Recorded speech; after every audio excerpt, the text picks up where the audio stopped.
Caso Isaac, martedì ancora una volta le sigle sindacali unitarie si sono riunite per cercare di trovare una quadra a una struttura assistenziale che sta rischiando di crollare.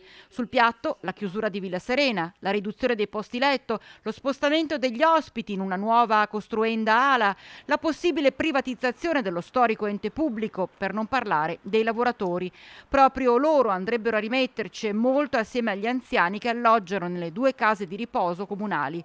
Pare che a nulla siano serviti gli incontri con il presidente del CDA, Clemente Peserico, come ci ha dichiarato Elena Tonelli, segretaria generale della CISL Funzione Pubblica.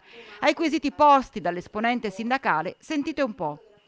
Non ha saputo rispondere a molti degli interrogativi che abbiamo posto. Con quale finanziamento intende costruire la nuova ala?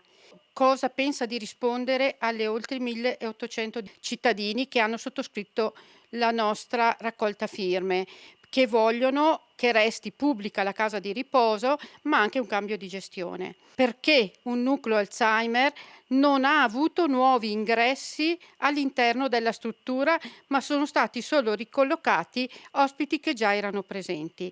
A tutte queste domande non abbiamo avuto una risposta.